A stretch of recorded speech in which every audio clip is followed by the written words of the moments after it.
Geometria nos signos, símbolos, logotipos, logos e marcas. Parte 3. Trata do segmento áureo, sequência de Fibonacci e os logos. Professor responsável, Ruth, do grupo de pesquisa GCE. Segmento áureo, ou divisão de média extrema razão. Dado um segmento AB, se eu tenho um ponto C em AB, de modo que o segmento AC está para AB, segmento todo, assim como o seu complemento CB está para AC, eu digo que eu tenho um segmento de extrema razão. Se eu chamar o segmento AB de A mais B, se eu chamar o segmento de AC de A e BC de B, então tenho que A está para A mais B, assim como B está para A. Resolvendo essa equação e fazendo B igual a 1, eu tenho uma equação do segundo grau, e aí o valor de A vai corresponder à constante 1.618, que é o φ. Construção da divisão áurea utilizando o GeoGebra.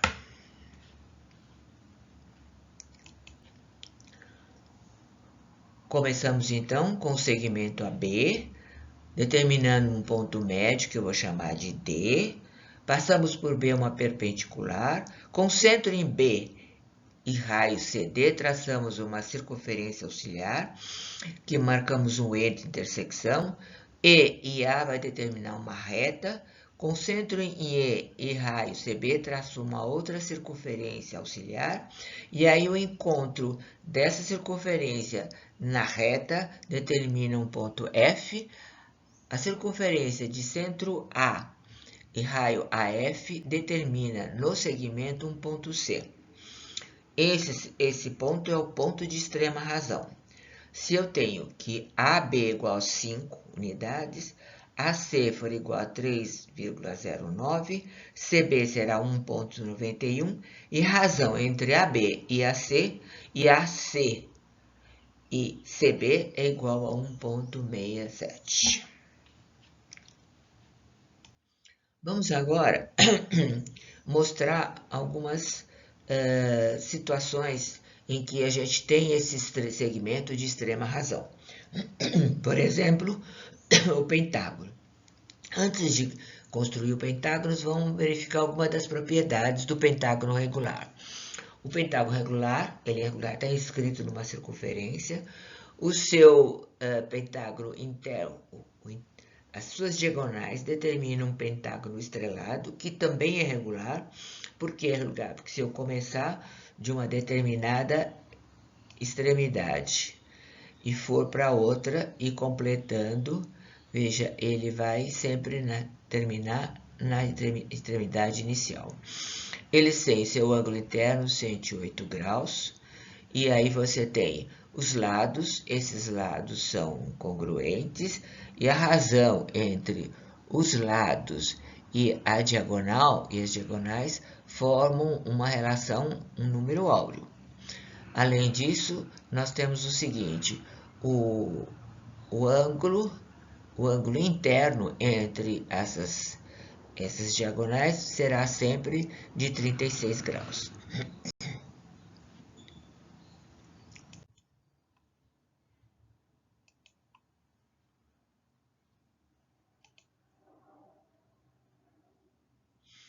Bom, agora vamos ver como é que nós podemos construir, traçar um pentágono usando régua e compasso ou o GeoGebra. A gente vai utilizar aqui o GeoGebra. Para isso, precisamos marcar, então, um segmento AB. Vamos traçar o ponto médio, traçar aqui uma perpendicular pelo ponto médio. Com o centro em C e raio B, traçamos a circunferência circunscrita ao pentágono. Aí, traçamos o ponto médio de um dos lados, com centro em E e raio ED, determinamos uma intersecção do outro lado do sistema de coordenadas, e essa relação aqui entre este ponto de intersecção e o ponto D vai determinar o lado do pentágono. Utilizando o recurso compasso, fazemos a transposição desse lado para a circunferência que é circunscrita ao pentágono.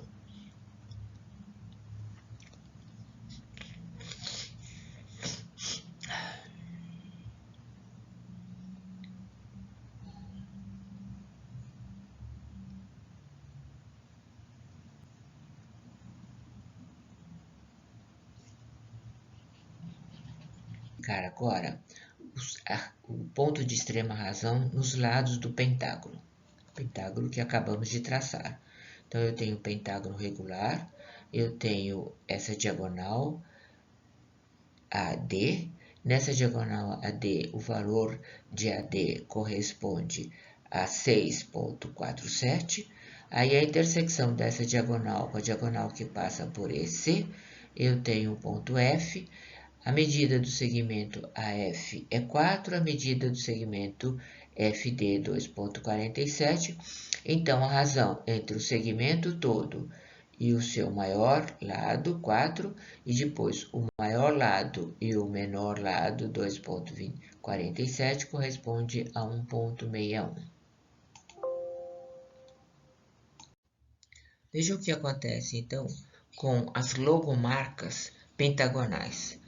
Eu selecionei algumas delas e nós vamos analisar os lados com extrema razão.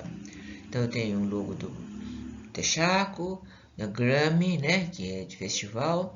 Depois eu tenho o DeLorean Y, que é de perfumaria. Tenho o logo do GeoGebra. Bom, colocando o logo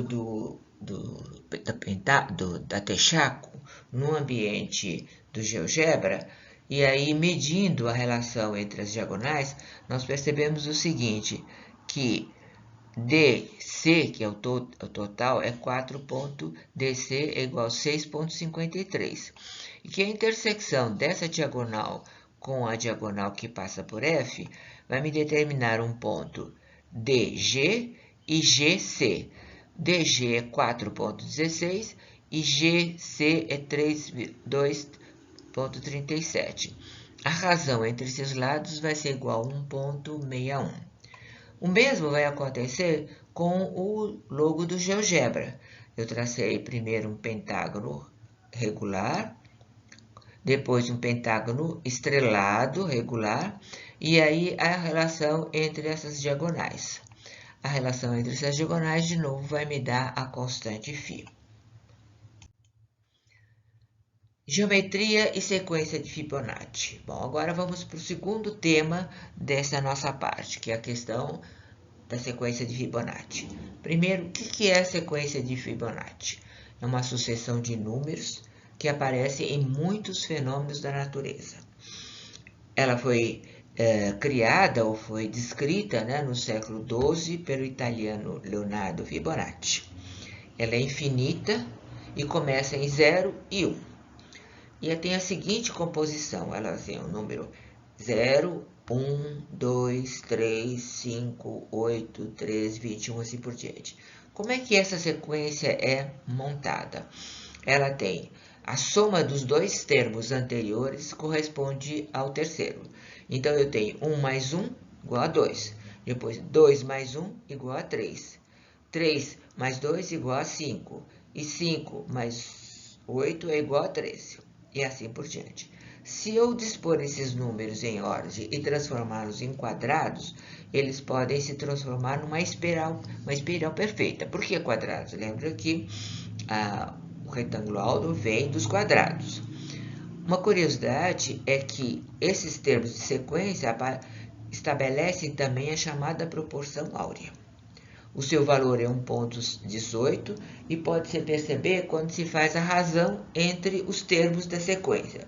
Por exemplo, se eu pegar o primeiro termo, 1, e dividir por 2, eu tenho 0,5. Se eu dividir 2 por 3, eu tenho 0,6. Se eu dividir 3 por 5, eu tenho 0,6. Se eu dividir 5 por 8, eu tenho 0,62. Se eu dividir 8 por 13, eu tenho 0,81. Percebe que ela vai dando o quê? vai se aproximando do número φ.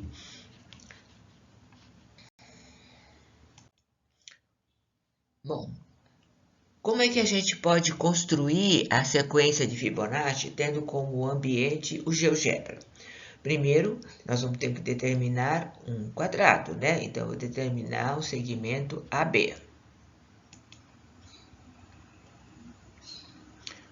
Faço o quadrado, ponto médio, faço o centro em E, raio EC, a intersecção com a reta que passa por AB, determino um ponto G.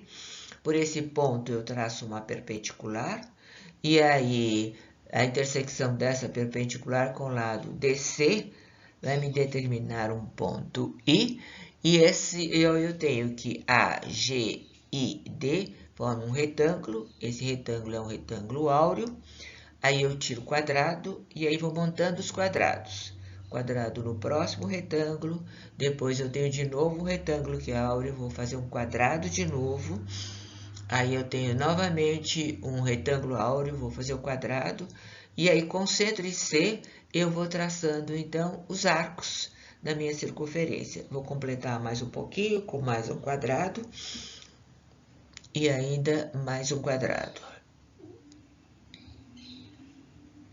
Essa espiral de uma forma mais, que eu diria, harmoniosa, né? Então, você tem aí, olha, um retângulo A de altura A, lado A mais B, e aí eu tenho que o lado A mais B vai estar para o lado A, assim como o lado A está para o lado B, e determina então o φ, a constante φ, que vai ser igual a 1,681.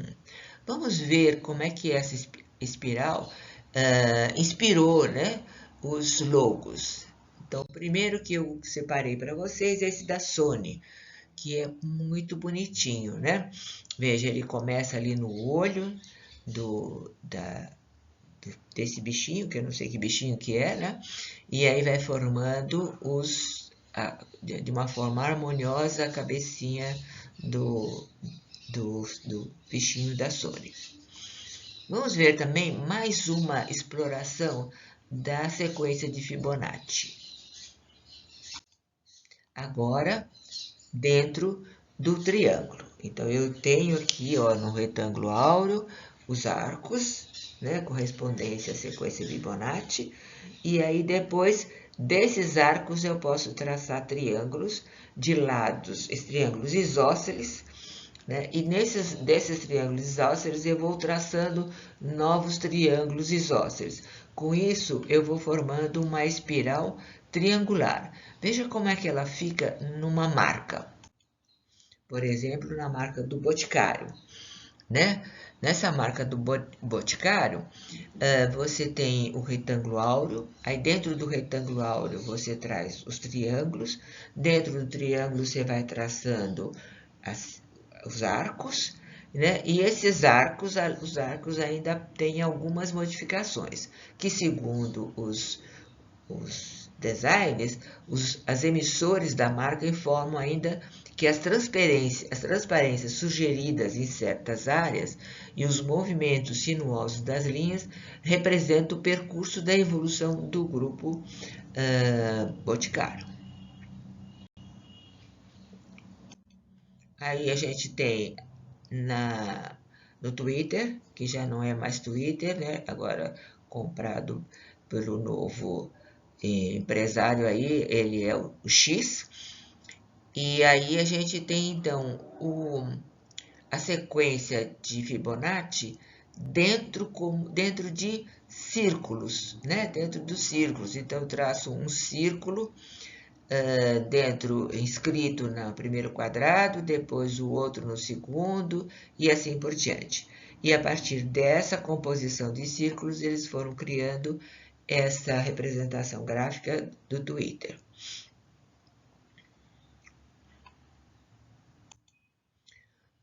Esse aqui é do design brasileiro, Thiago Barcelos, que elaborou essa imagem abaixo. Então, ele pegou, olha, o retângulo áureo, e aí traçou que círculos dentro dos quadrados desse retângulo áureo e tentou de alguma forma encaixar a representação da Apple dentro dessa configuração. Certo? Tem algumas coisas que fogem, né, da configuração, que é o que vai ser discutido depois neste slide. Ele diz que só que essa não é a maçã real. O lobo de verdade não se encaixa numa espiral áurea. Ele chama espiral áurea, eu chamo espiral de Fibonacci. Bom, agora eu vou mostrar para vocês aqui outra geometria dentro de alguns símbolos. A gente falou do segmento de extrema razão, da sequência de Fibonacci e agora, por exemplo, o símbolo da McDonald's. Se olharmos os símbolos, ele lembra para a gente o quê? Uma parábola, né? São duas parábolas de concavidade voltadas para baixo e que tem uma intersecção. Então, isso a gente pode fazer no GeoGebra. Né? Pegar uma parábola e tentar fazer de menor amplitude, né? Cuja amplitude seja mais adequada ao modelo do McDonald's, e aí faz uma outra invertida, e a gente tem aí a possibilidade de ter essa representação gráfica por meio da geometria analítica. Né? Agora a gente tem... Ai, não acredito, não vai pegar.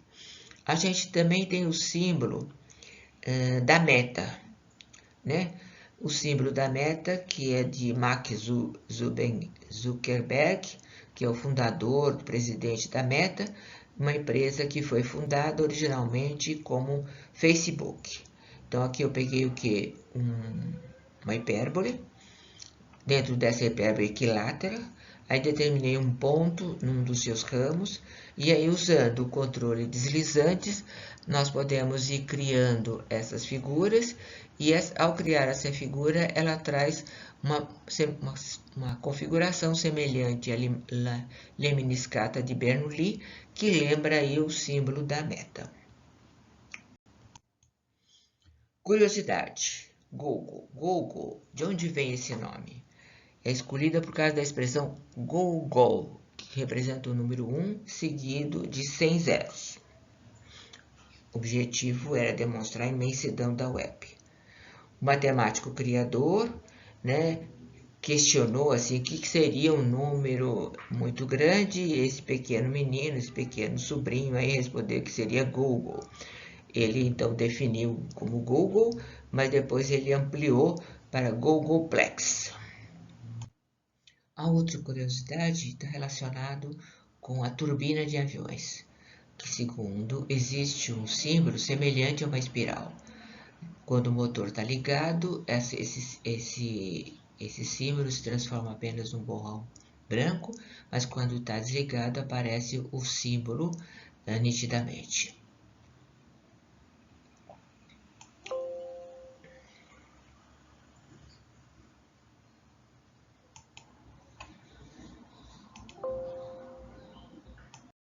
Esse link traz de novo para a gente a sequência de Fibonacci dentro de uma nebulosa.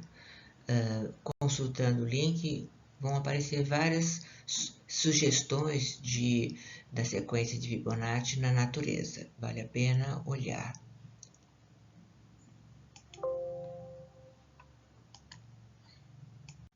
Bom, essas são as nossas referências. Associação de design, depois a parte de geometria do Val, nós temos esses links. Ainda a gente tem 3 autores aqui que subsidiaram a nossa pesquisa sobre símbolo, e a gente tem esse artigo aqui que foi publicado no 2º Encontro Nacional de Educação Matemática.